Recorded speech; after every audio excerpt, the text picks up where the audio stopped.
Hello guys, what's up. I hope you are doing fine.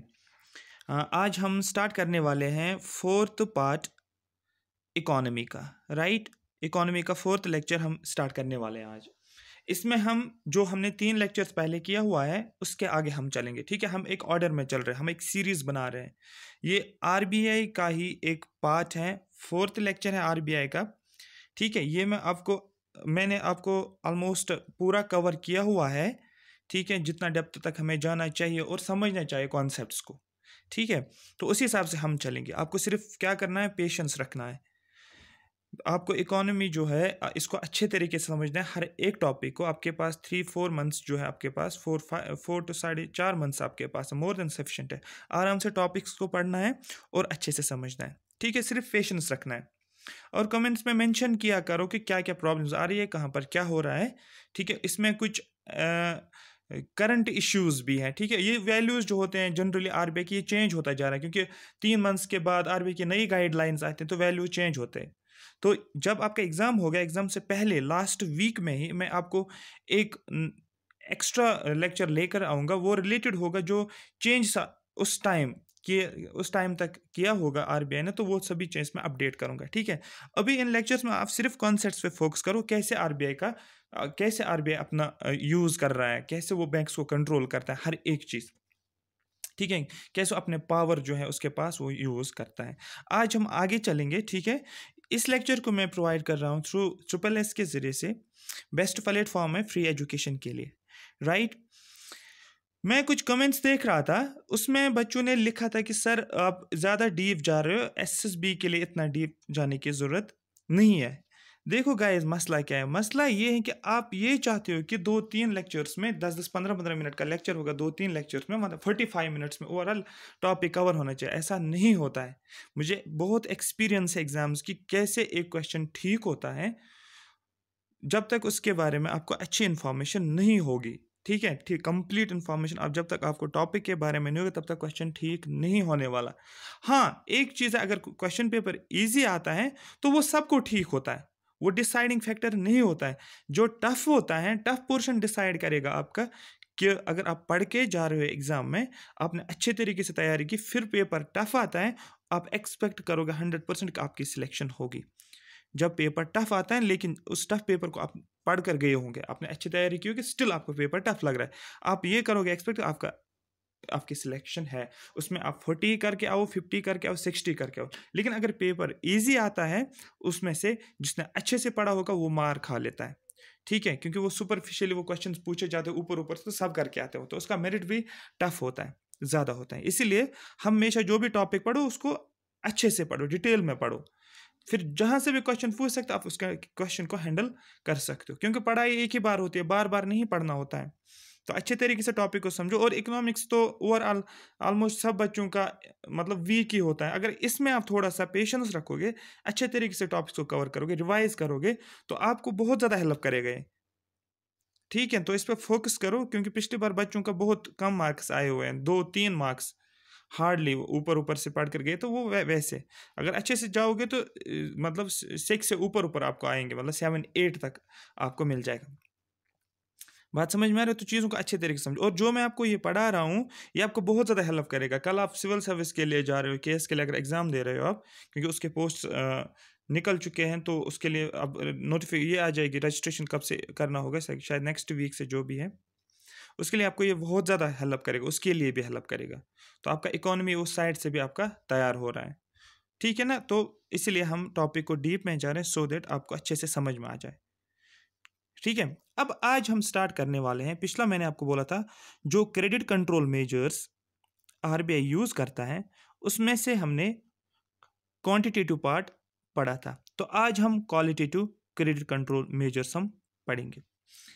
इसमें आपको concentration रखनी है at the end, till the end तक concentration रखना है। क्यों कंसंट्रेशन रखना है? क्योंकि ये टॉपिक्स जो हैं इसमें बहुत सारी कुछ बैकग्राउंड आपको समझना, तो बैकग्राउंड से ही आपको चीज़ को समझ सकते हो। डायरेक्ट आप डेफिनेशन पढ़ोगे, क्रेडिट राशनिंग, सपोज मैंने लिखा क्रेडिट राशनिंग, डायरेक्ट डेफिनेशन पढ़ोगे नहीं आ जाएगा समझ, क्योंकि इसमें बहुत कुछ जो होता है वो इससे समझ आता है, एग्जाम्पल से समझ आ जाता है।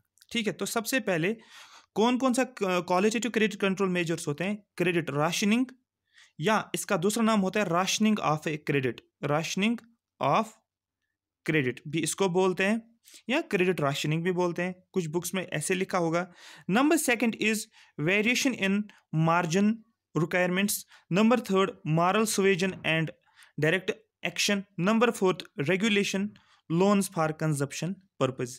ये चारों के चार क्या हैं? ये क्वालिटेटिव क्रेडिट कंट्रोल मेजर्स। अब एक एक करके हम चीज़ों को समझेंगे, राइट? अब यहाँ पर गाइस आप फोकस करो मैं क्या बोल रहा हूँ, बस ध्यान रखो। आपको इसका पीडीएफ भी मिल जाएगा, यही पीडीएफ आपको मिल जाएगा। क्रेडिट राशनिंग, एक एग्जांपल ले लो। सपोज दो कंपनीज है, एक बिग कंपनीज की बात करेंगे, एक कैटेगरी हम बिग कंपनीज का रखेंगे और दूसरा स्मॉल कंपनीज और बाकी अदर कंपनीज का हम दो कैटेगराइज करेंगे। सपोज बिग कंपनीज में हमने लिया टाटा कंपनी है, कोई या XYZ कंपनी, कोई भी कंपनी है लेकिन बड़ी कंपनी से ऑलरेडी ग्रो है। दूसरा साइड आप देखो, यहां पर मैं बोल रहा हूं ABC कोई कंपनी है, और यहां पर फार्मर्स भी इसके अंदर हम ले लेते हैं। न्यू कॉमर्स कोई अगर कोई बिजनेस स्टार्ट करने वाला है, ठीक है, तो इसको हम दूसरे कैटेगरी में ले लेते हैं। इसमें स्मॉल कंपनी भी है, मतलब ABC स्मॉल कंपनी के अंदर है, और अदर्स मैंने यहां पर बोला सपोज फार्मर्स और न्यू कॉमर जो होते हैं, इसको हमने इस साइड ले लिया। अब जब ये इनको लोन चाहिए, बिग कंपनीज को भी लोन चाहिए, स्मॉल कंपनीज को भी लोन चाहिए, फार्मर्स और न्यू कॉमर्स को भी लोन चाहिए। अब ये अप्रोच करते हैं बैंक की तरफ। ध्यान से सुनो, ये बैंक की तरफ जाते हैं, बैंक को बोलते हैं कि हमें लोन चाहिए, हमें क्रेडिट चाहिए। अब जब बिग कंपनीज, ये टाटा कंपनी और XYZ कंपनी RBI के पास जाता है, सॉरी RBI के पास नहीं, किसी भी बैंक के पास लोन लेने के लिए, तो बैंक क्या करता है? ये इसको लोन दे देता है। क्यों बैंक लोन इसको देता है? बैंक इसलिए लोन देता है क्योंकि बैंक को ये पता है कि ये बड़ी कंपनीज हैं, इनके पास काफ़ी ज़्यादा प्रॉफिट होता है, और अगर हम इनको लोन देते हैं तो हमें इंटरेस्ट रेट भी टाइम पे मिल जाएगा और लोन भी हम रिकवर कर सकते हैं टाइम पे। सबसे पहली बात, ठीक है। नंबर सेकंड बात, अब स्मॉल कंपनीज या जो नई कंपनीज जो नई कंपनीज खुली हुई है, या फार्मर्स की बात करेंगे, या न्यू कॉमर कोई है जो बिजनेस स्टार्ट करने वाला है, उसके लिए उसको लोन चाहिए। अब वो किसके तरफ जाता है? बैंक की तरफ जाता है। अब ये लोग आते हैं बैंक में और बैंक को बोलता है हमें क्रेडिट चाहिए, हमें लोन चाहिए। बैंक इसको बोल रहा है कि हम आपको लोन प्रोवाइड नहीं करेंगे। क्वेश्चन है, बैंक लोन प्रोवाइड क्यों नहीं करता? इनको इसलिए नहीं करता, इनको पता है कि फार्मर जो है, अगर हम इनको लोन देते हैं तो ये टाइम पे हमें लोन जो है वापस नहीं कर सकते हैं। दूसरी बात यह कि और बहुत डिफिकल्ट होगा फिर उस लोन को वापस लेना, और दूसरा कि इंटरेस्ट भी नहीं दे पाएंगे। आ रही बात समझ? जो न्यू कॉमर है, जो बिजनेस स्टार्ट करने वाला है, अब बैंक बोल रहा है कि आप अभी बिजनेस स्टार्ट कर रहे हो, अब कब वो ग्रो हो जाएगा क्या पता, आपका बिजनेस ग्रो ना हो, फेल हो जाओ आप बिजनेस में, तो जो हम आपको पैसे देंगे वो हम रिकवर कैसे करेंगे? ठीक है, तो इसके लिए अब देखो क्वेश्चन, इसके लिए क्या होता है? इसके लिए अब RBI का रोल हम देखेंगे। क्या बैंक क्यों लोन प्रोवाइड करता है लार्जर कंपनीज के लिए, और जो फार्मर्स या न्यू कमर्स या स्मॉल कंपनीज जो होते हैं उनको बैंक लोन प्रोवाइड क्यों नहीं करता है? इसके लिए अब RBI जो है अपना रोल प्ले करेगा। कैसे RBI अपना रोल प्ले करता है, लेट्स सी। ये मैंने यही बोला मैंने आपको, देखो फेसिंग क्रेडिट प्रॉब्लम्स, रीजन क्या है? Bank said we will face loss. ठीक है, बैंक बोल रहा है इनको हम लॉस फेस करेंगे। RBI plays an important role here, यहां पर RBI एक इंपॉर्टेंट रोल प्ले करता है। तो RBI क्या बोल रहा है? RBI कुछ रूल्स एंड रेगुलेशंस बनाता है। रूल्स एंड रेगुलेशंस क्या बनाते हैं? इन रूल्स एंड रेगुलेशंस में RBI बोल रहा है provide credit in such A way that everyone should develop. RBI बोल रहा है बैंक्स को, बोल रहा है कि हर एक को लोन प्रोवाइड करो, जिसको भी लोन चाहिए हर एक को लोन प्रोवाइड करो, सो दैट ओवरऑल डेवलपमेंट होनी चाहिए। ठीक है, एक पर्टिकुलर सेक्शन को आप ले रहे हो, एक पर्टिकुलर कंपनीज को ले रहे हो आप और उनको ही लोन दे रहे हो, ऐसा नहीं होता है।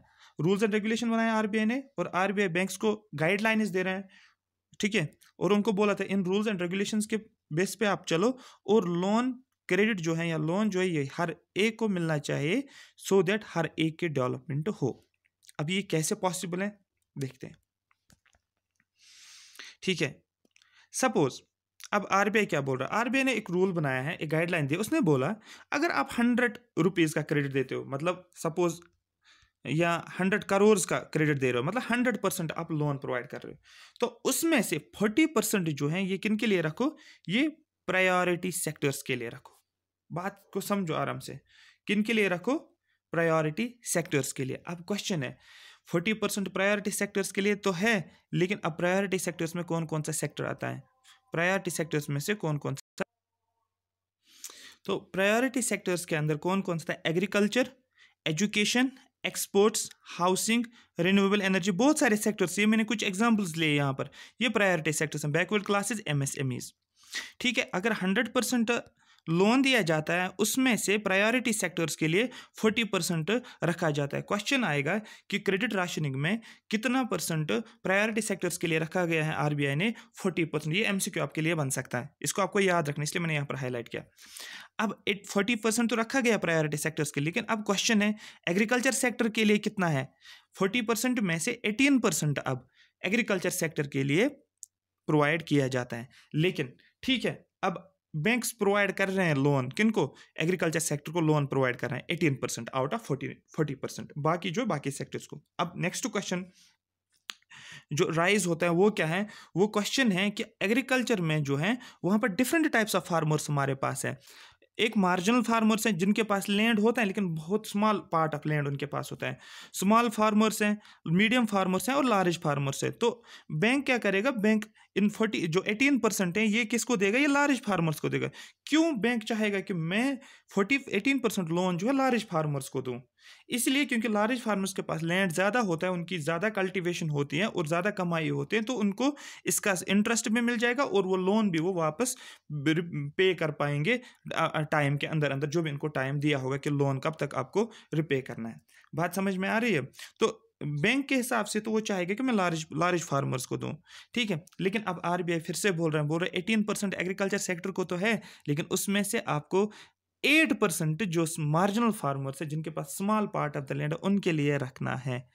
आ रही बात समझ? तो आरबीआई ने स्टेप वाइज जो है हर एक सेक्टर को, वीकर से वीकर सेक्शन को भी क्या किया है, सेव किया है, मतलब लोन के लिए एप्लीकेबल बनाया है। अदरवाइज बैंक तो वही चाहेगा कि मैं एक उस कंपनी को लोन दूं या उन फार्मर्स को लोन दूं जो कि ऑलरेडी अच्छे खासे मतलब जिनके पास लैंड है, जो ऑलरेडी कंपनी ग्रो है, तो बैंक वही कोशिश करेगा उनको ये लोन देना है। लेकिन आरबीआई यहाँ पर अपना रोल प्ले कर रहा है। तो 100% टोटल था, 100% में से 40% प्रायोरिटी सेक्टर्स को दिया जाता है। इसी 40% का 18% इसका जो है ये किसके लिए, एग्रीकल्चर सेक्टर्स के लिए। और इस 18% में से एग्रीकल्चर सेक्टर्स में से एक मार्जिनल फार्मर्स का एक ये आता है, पोर्शन आता है, और उनके लिए 8% रखा गया है।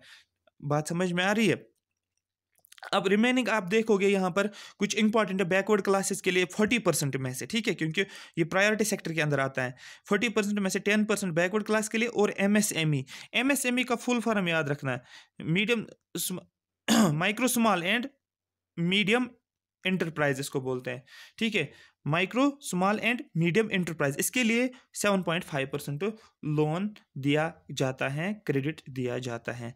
अब हम ये, आई होप ये बैकग्राउंड आपको समझ आया होगा कि किस तरीके से आरबीआई का रोल रहता है किसमें, क्रेडिट राशनिंग में, क्रेडिट कैसे डिवाइड किया जाता है प्रायोरिटी सेक्टर्स को।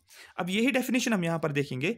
Under credit rationing, RBI rations credit to be given by the bank in accordance with the priority sectors of the economy as per the importance of various sectors of the economy।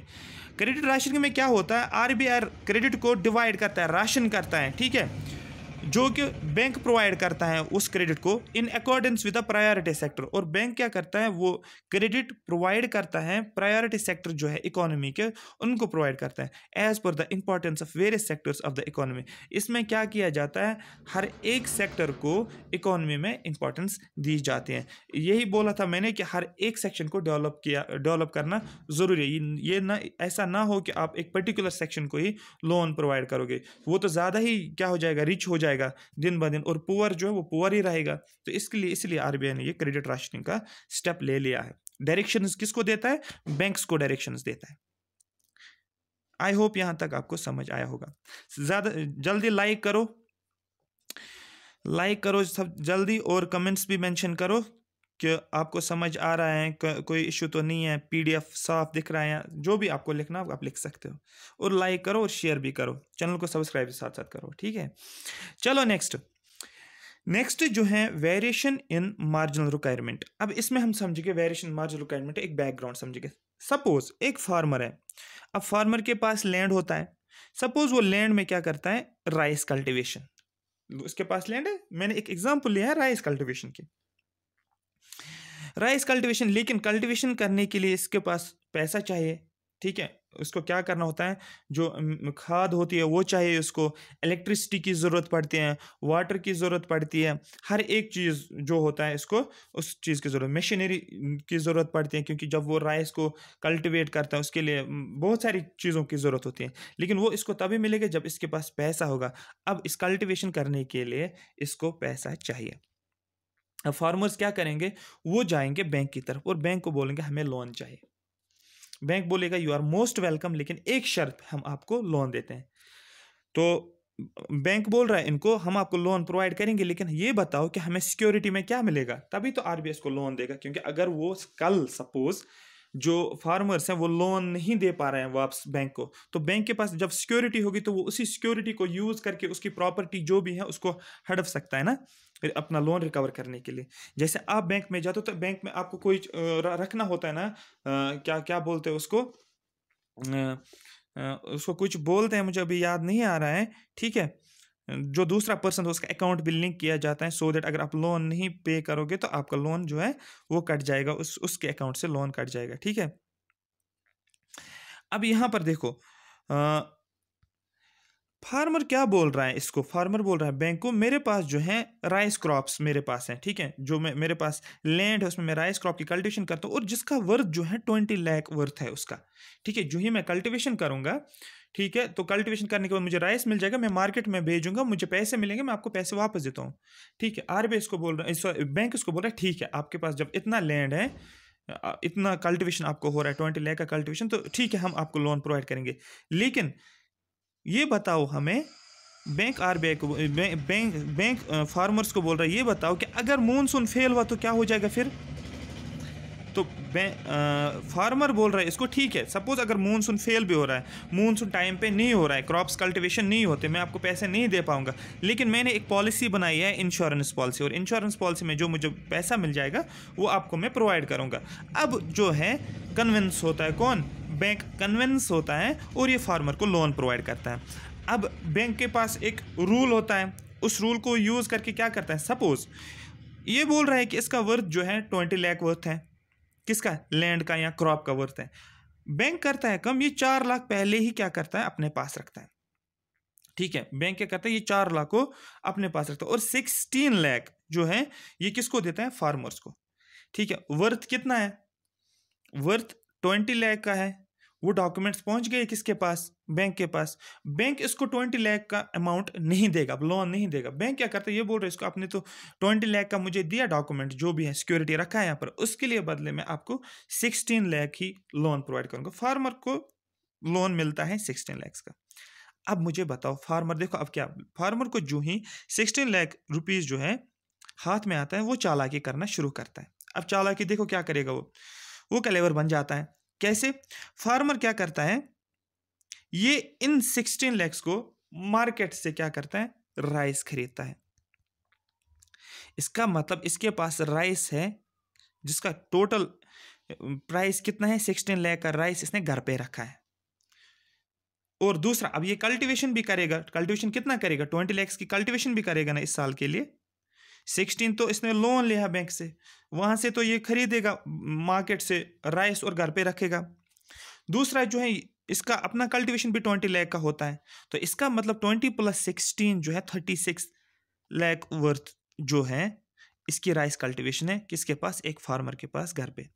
और इस process को बोला जाता है hoarding.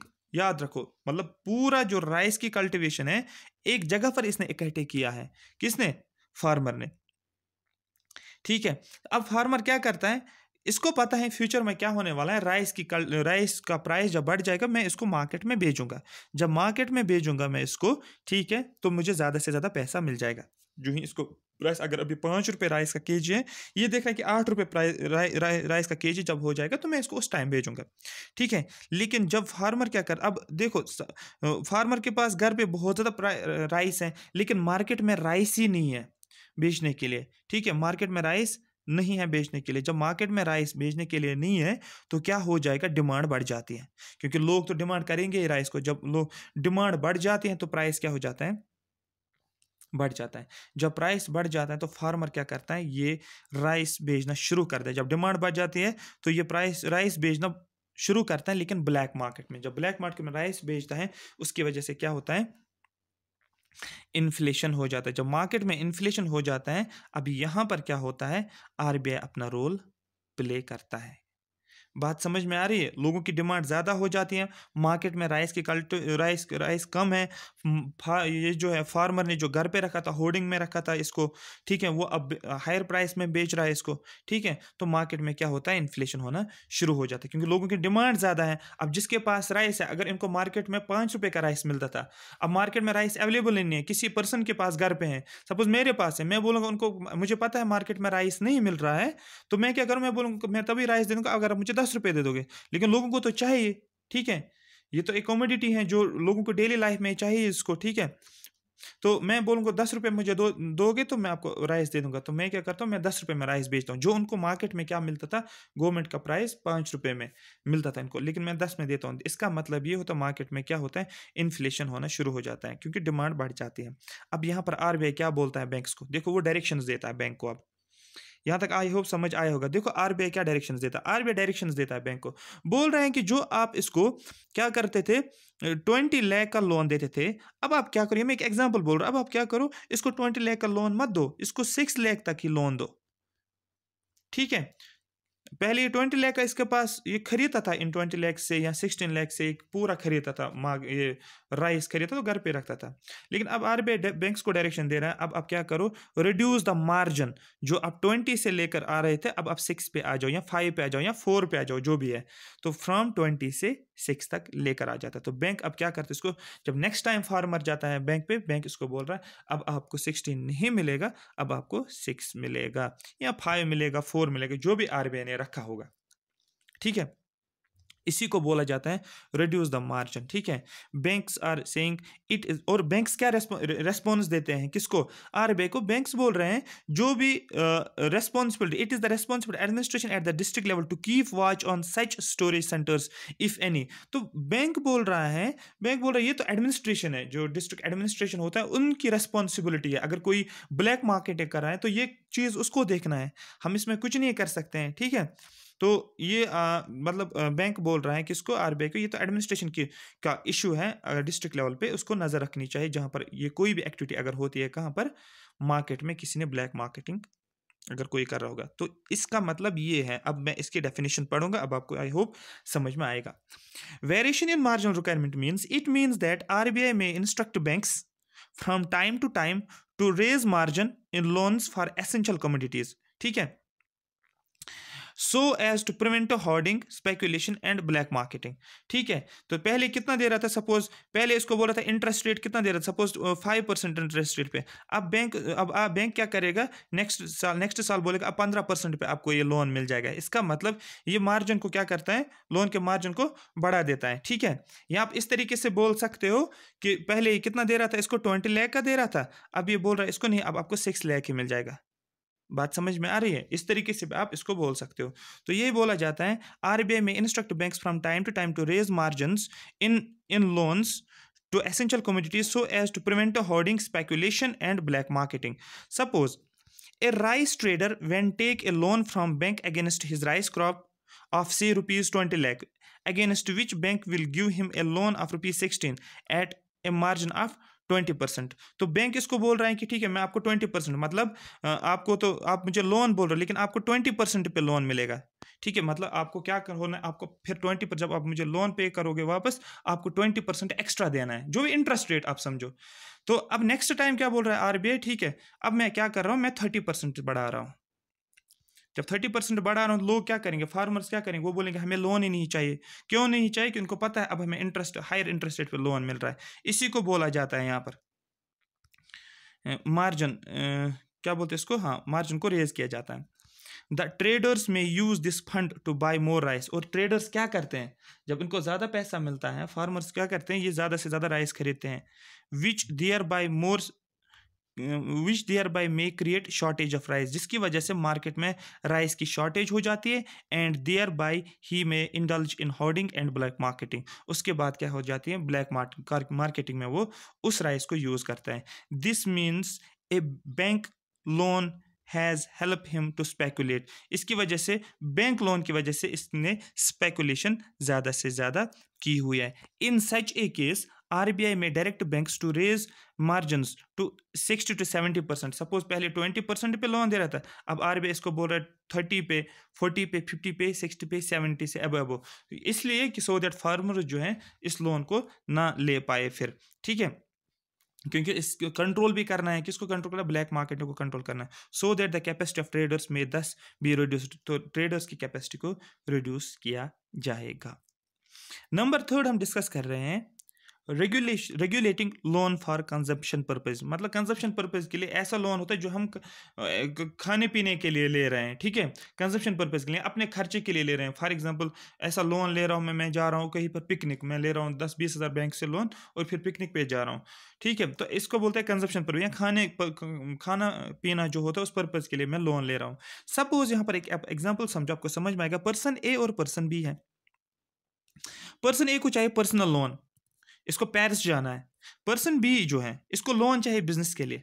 अब question एक यहाँ पर रेज होता है, वो क्वेश्चन क्या है, बैंक जो है वो किस पर्सन को लोन देगा, क्या वो पर्सन ए को लोन देगा या पर्सन बी को लोन देगा? आपके लिए क्वेश्चन है, जल्दी कमेंट्स में लिखो।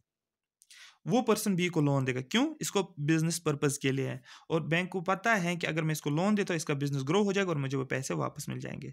और जब ये पर्सनल लोन के लिए पर्सनल लोन प्रोवाइड करता है, और बैंक क्या बोलता है, बैंक बोलता है पर्सन बी को, पर्सन ए को वो लोन प्रोवाइड नहीं करता है। क्यों नहीं करता? इसको पता है इसको पर्सनल लोन के लिए अप्लाई कर रहा है, दैट मीन्स अब इससे कोई रिटर्न ही नहीं मिलने वाला है, ये खुद अपने खर्चे के लिए यूज कर रहा है इसको, ठीक है।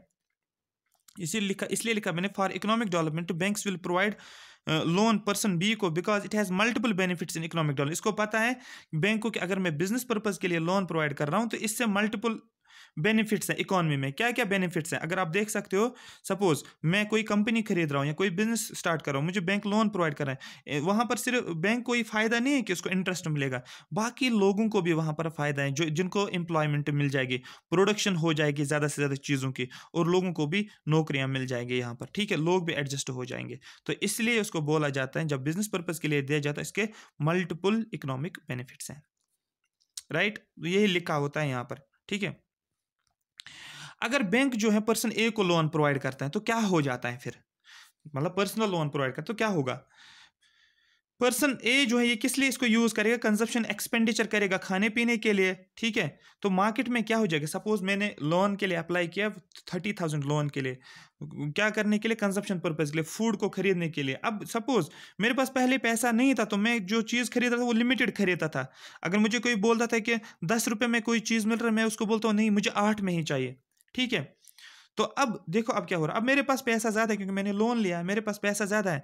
अब जो 10 रुपये में मिलता है मैं वो 15 रुपये में भी खरीद सकता हूँ, 20 रुपये में भी खरीद सकता हूँ, क्योंकि मेरे पास पैसा ज़्यादा है। जब किसी के पास पैसा ज़्यादा होता है तो मार्केट में क्या, वो ज़्यादा से ज़्यादा चीज़ों को डिमांड, ज़्यादा से ज़्यादा चीज़ों को डिमांड कर, मैं बोलूँगा वो भी खरीद लूँ, वो भी खरीद लूँ, वो भी खरीद लूँ, तो मार्केट में क्या हो जाएगा, इन्फ्लेशन होना शुरू हो जाता है। जो मुझे पहले 10 रुपये में मिलता है अब मैं तैयार हूँ उसको 15 रुपये में खरीदने के लिए, क्योंकि मेरे पास पैसा ज़्यादा है, जिसकी वजह से मार्केट में क्या होता है, इन्फ्लेशन। अब इन्फ्लेशन तो हो रहा है मार्केट में, जो कि इकोनॉमी के लिए ठीक नहीं होता है, इसको कंट्रोल तो करना है। अब RBI इस टूल को यूज़ करता है। अब यहाँ पर RBI का रोल हमें देखने को मिल रहा है। अब RBI कैसे अपना रोल प्ले करता है ये हम देख लेते हैं। अब RBI देखो कैसे इस लोन को कंट्रोल करेगा।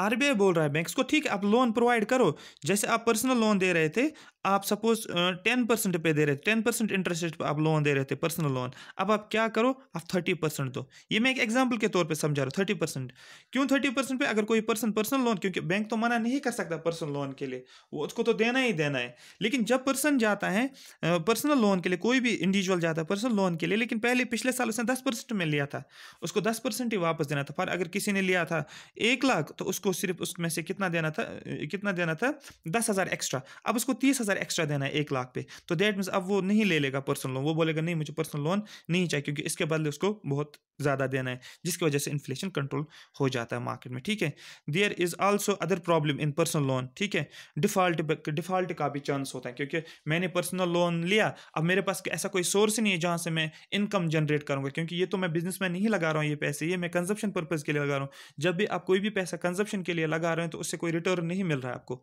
ठीक है, तो इसको पता है कि बैंक को भी पता है कि ये कंजप्शन पर्पज के लिए यूज होता है, तो ज़्यादा चांसेस हैं डिफॉल्ट होने के, ये लोन प्रोवाइड करेगा ही नहीं। ठीक, लोन जो है रिपे नहीं कर पाएगा। इसीलिए क्या करता है आरबीआई अपना रोल जो है प्ले करता है यहाँ पर। यही लिखा है यहाँ पर, जब आप पीडीएफ को पढ़ोगे आपको अच्छे तरीके से इसको समझ में आ जाएगा। अंडर दिस मेजर, किसके regulation, loan for consumption purpose, इस मेजर के अंदर RBI regulates and limits loan for consumption purpose and would like to direct more of credit for production purpose and it may fear that too much consumption may fuel to inflation। यही बोला जाता है कि RBI जो होता है ये role play इसलिए करता है क्योंकि जब भी लोन दिया जाता है कंजप्शन पर्पज के लिए तो उसको बैंक्स को डर रहता है कि यहाँ पर डिफॉल्ट के चांसेस ज़्यादा होते हैं, और यहाँ पर कंजप्शन पर्पज के लिए जब यूज़ किया जाता है तो इन्फ्लेशन का खतरा होता है, इसलिए इसका रेट बढ़ाया जाता है सो दैट लोग जो है कंजप्शन पर्पज के लिए कम से कम लोन ले सकते हैं। Next is moral suasion and direct action. देखो इस मॉरल स्वेजन कॉन्सेप्ट को समझो क्या है। कोई भी बैंक है, मैंने यहां पर एक एग्जांपल लिया देना बैंक। ठीक है, ये लोन प्रोवाइड करता है, जब लोन प्रोवाइड करता है, लेकिन यहां से क्या होता है, ना तो ये सीआरआर मेंटेन करके रखता है जो भी आरबीआई की गाइडलाइंस होती है, ना तो एसएलआर जो मैंने आपको बताया उसको भी मेंटेन करके नहीं रखता है। ठीक है, लोन देता है लोगों को लेकिन कंजप्शन पर्पज के लिए जिसका डिफॉल्ट होने का खतरा है, मार्केट में इन्फ्लेशन का खतरा है और मोर डिफॉल्ट के चांसेस है इसकी वजह से। अब इस केस में आरबीआई क्या करता है, ये आरबीआई डायरेक्शंस देता है किसको, इस बैंक को, देना बैंक। ये बोल रहा है आरबीआई विल गिव देना बैंक मॉरल इंस्ट्रक्शन, ये इसको मॉरल इंस्ट्रक्शंस देगा या कुछ परस्यू करेगा। अब क्या करेगा, ये बोलेगा देना बैंक को कि आप जो है सीआरआर को मेंटेन रखो, एसएलआर को मेंटेन रखो, और कंजप्शन पर्पज के लिए लोन ज्यादा मत दे दो। आप कंजप्शन पर्पज के लिए लोन क्यों दे रहे हो, क्योंकि आपको खतरा है, और सीआरआर और एसएलआर भी आपको मेंटेन करके रखना है। ठीक है, और ये डिफॉल्ट जो ज़्यादा हो रहा है इसको भी रिड्यूस करो। तो पहले ही ऐसे डायरेक्शंस देगा। अब ये डायरेक्शंस को कैसे प्रोवाइड करेगा, ये प्रोवाइड करेगा, लेकिन अगर देना पहले तो मॉरल तरीके से इसको बताएगा। अब देखो, अब अगर देना बैंक नहीं मान रहा है, ठीक है, तो नेक्स्ट स्टेप क्या करेगा, अगर देना बैंक आरबीआई के इंस्ट्रक्शंस को फॉलो नहीं करता है तो आरबीआई अब इसको थोड़ा सा प्रेशराइज करेगा। किस जरिए से, ये इसको mails, letters and any other means, mails send करेगा देना बैंक को। ठीक है, लेटर्स भेज सकता है देना बैंक को। ठीक है, किस लिए कि आप जो है आप जो इंस्ट्रक्शन जो है आप उसको इम्पोज नहीं कर रहे हो, आप उन इंस्ट्रक्शन रूल्स एंड रेगुलेशंस के हिसाब से नहीं चल रहे आरबीआई के हिसाब से। अब नेक्स्ट देखो, बट स्टिल अगर देना बैंक जो है उन डायरेक्शंस को फॉलो नहीं करता है तो अब देखो आरबीआई क्या करेगा। Next step, the RBI will take a direct action against bank. ये अब डायरेक्ट एक्शन बैंक के अगेंस्ट ले लेगा। अब डायरेक्ट एक्शन में क्या करेगा, जो लाइसेंस है लाइसेंस ही कैंसिल किया जाएगा। ठीक है, लाइसेंस जो है इसको कैंसिल किया जाएगा जो भी देना बैंक का है। और दूसरा जो होता है, जब लाइसेंस कैंसिल हो जाएगी इस बैंक को क्या किया जाएगा, बैंक मर्जर जिसको बोलते हैं, किसी और बैंक के साथ मर्ज किया जाएगा। आई होप यहां तक आपको ये बात समझ आई होगी। यही लिखा है मॉरल सुएजन में। देखो मॉरल सुएजन में यही लिखा है, it is a combination of persuasion and pressure which a central bank is always in a position to use on the bank in general and errant banks in particular। ठीक है, तो ये एक कॉम्बिनेशन होता है persuasion एंड प्रेशर। मतलब ये होता है कि ऐसे इंस्ट्रक्शंस दिए जाते हैं कि जिसकी वजह से एक पर्सन का, एक बैंक का या एक पर्सन का एटीट्यूड या उसका बिहेवियर, बोल रहे कि अपना बिहेवियर चेंज करो, और उसके बाद अगर वो ऐसा नहीं करा उसके बाद उसको प्रेशराइज किया जाता है। और ये इस टूल को कौन यूज़ करता है, सेंट्रल बैंक यूज़ करता है। ठीक है, किनके लिए, जो खराब बैंक्स होते हैं, खराब बैंक्स इन द सेंस जहाँ पर जो रूल्स एंड रेगुलेशन के हिसाब से नहीं चल रहे, जो ऑलरेडी वीक हुए होते हैं, उनको डायरेक्शंस देता है। ठीक है, this is exercise through discussion, letters, speech, message and hints thrown. ठीक है, हिंट्स के जरिए से इसको थ्रो किया जाता है जो भी है यहाँ पर। अब डायरेक्ट एक्शन देखो, ये आसान है। डायरेक्ट एक्शन मैंने बोला जब वो उसको फॉलो नहीं कर सकता है, किस चीज़ को, क्या बोलते हैं उसको, मॉरल सुएजन में इसको बोला गया है। अब जब वो स्टेप्स जब वो उन स्टेप्स को फॉलो नहीं कर रहा है, अब आरबीआई बोल रहा है मैं डायरेक्ट एक्शन लेता हूँ।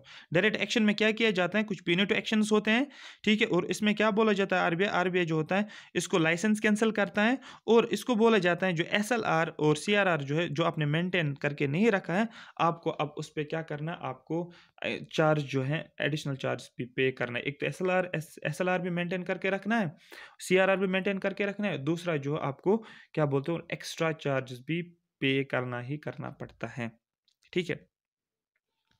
ये बोला जाता है under direct action RBI may take punitive actions against those banks which continue to defy moral advice of RBI and function against RBI, ठीक है, एंड डिपॉजिटर्स इंटरेस्ट, और जो डिपॉजिटर के इंटरेस्ट के हिसाब से भी नहीं चल रहा है और आरबीआई के रूल्स एंड रेगुलेशंस को भी फॉलो नहीं कर रहा है, उसके लिए प्यूनिटिव एक्शंस लिए जाते हैं आरबीआई के जरिए से। सच measures may be in the form of charging A penalty rate of interest, इसको पेनल्टी रेट ऑफ इंटरेस्ट भी क्या किया जाता है, अप्लाई किया जाता है इस बैंक के ऊपर, ठीक है। Placing a moratorium on banks and the ultimate cancel of licence, और लाइसेंस को कैंसिल किया जाता है, टेम्परेरी सस्पेंशन किया जाता है आरबीआई की इसकी बैंक्स की एक्टिविटीज़ को। अब यहाँ पर मैंने कुछ हाईलाइट किया है, यहाँ पर मैंने स्टार बनाया है। अब इसका मतलब क्या है, यहाँ पर moral suasion and direct action can be used for both quantitative as well as qualitative measure for control over the distribution of bank credit। बहुत ज़्यादा इंपॉर्टेंट है, मतलब मोस्ट इंपॉर्टेंट पॉइंट है जो आपको याद रखना है इसमें से ज़्यादा, वो यही है कि किस टूल को यूज किया जाता है, both quantitative as well as qualitative measure. आपको बोलना है moral suasion and direct action को both quantitative as well as qualitative tool के तौर पे यूज किया जाता है।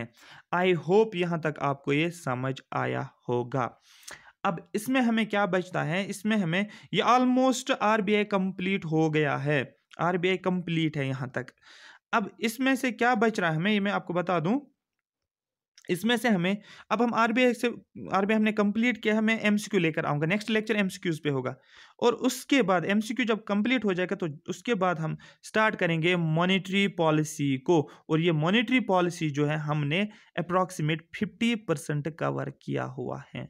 आपके लिए सबसे बड़ी खुशखबरी ये है कि क्या बोलते हैं, मॉनेटरी पॉलिसी जो है हमने 50% कवर कर लिया है आरबीआई में, और वहां पर फिर से यही रिपीट होगा। थोड़ा सा कुछ चीज़ें हमें एक्स्ट्रा समझनी है, लेकिन ये मैं वहाँ पर रिपीट अब नहीं करूँगा, क्योंकि कुछ बच्चे ये सोच रहे होंगे सर ये तो मॉनेटरी पॉलिसी का पार्ट है। ठीक है, ये मॉनेटरी पॉलिसी का पार्ट है, लेकिन मॉनेटरी पॉलिसी में हम किसका रोल पढ़ते हैं, आरबीआई का ही रोल पढ़ते हैं। इसका मतलब आप एक्चुअली 50% कंप्लीट कर चुके हो मॉनेटरी पॉलिसी जो है आरबीआई की। बात समझ में आ रही है?